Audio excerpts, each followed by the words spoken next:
moving it from a health infrastructure that was heavily tilted towards those who had jobs and those who had means to a universal health coverage where everybody is on board. As a result, we now have increased, we've done 4 things actually in that sector. Number 1, we have changed the health provision structure. We did register all facilities.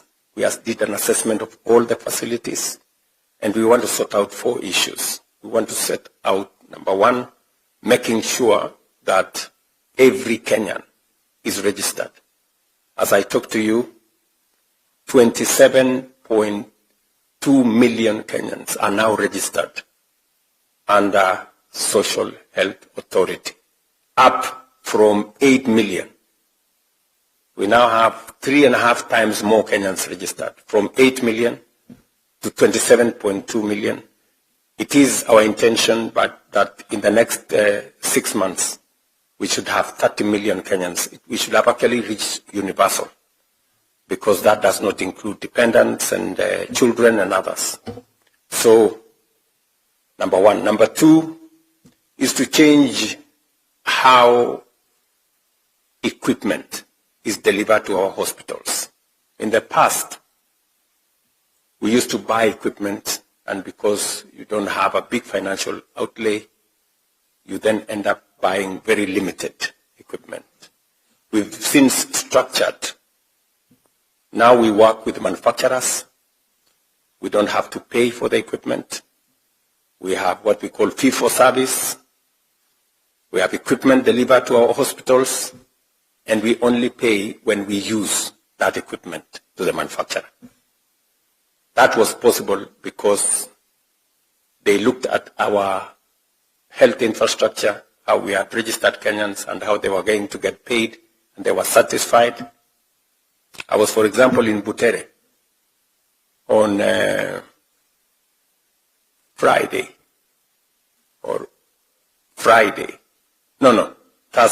I was on Thursday in Butere.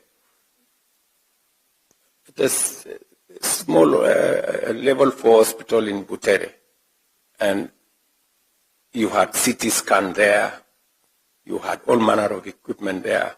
Ordinarily, you would never find a CT scan in Butere. If you were lucky, you would find it in the referral hospital in Eldoret or Kakamega.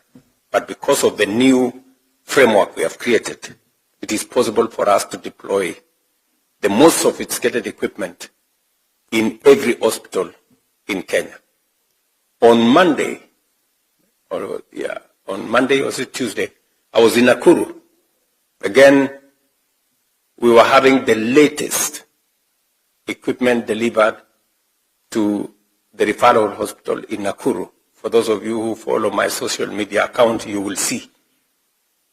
So we are changing the framework of delivery of health. And finally, is how we deliver health commodities.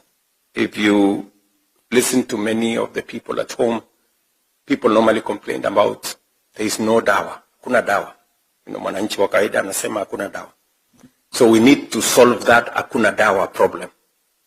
And we have found the reason how to solve it. We've now given a better framework to KEMSA. We've decided that we deliver health commodities, medicines direct to health centers and dispensaries instead of taking them to stores at the county and all the other places. So we have built a better health infrastructure. It is a commitment that I made, and it is a commitment that I am very proud that today is becoming a reality. And finally, he's just mentioned to you about education. I saw Omar mentioned about education here. Education is very important. For those of you who follow events at home, we had 4 different issues with education. We had CBC. Many parents were complaining they were doing homework up to midnight. They were being told to make cars at night. and many other stories. And so we have straightened CBC. Now there is clarity on what happens. Number two, we had a big shortage of teachers. I can confidently tell you we have hired the largest number of teachers in Kenya's history. By January, we will have hired 100,000 teachers in 3 years. That is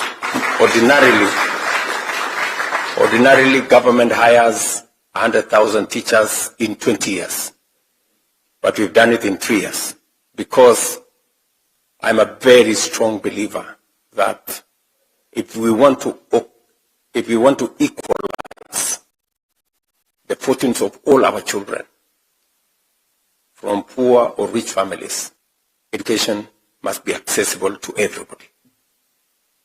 We also had challenges with classrooms.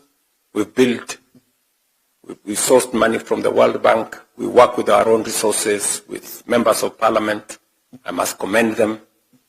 We built 23,000 new classrooms, and we are on the way building another 1,600 laboratories that will bring children, especially from informal settlements, rural areas that ordinarily would not have access to a laboratory or sufficient classrooms or enough teachers. That is the ecosystem we are sorting. We have also made sure that our universities, for those of you who understand what was the challenge with our universities, we had many universities, Nairobi University, Kenyatta University, Egerton University. They were paying lecturers half pay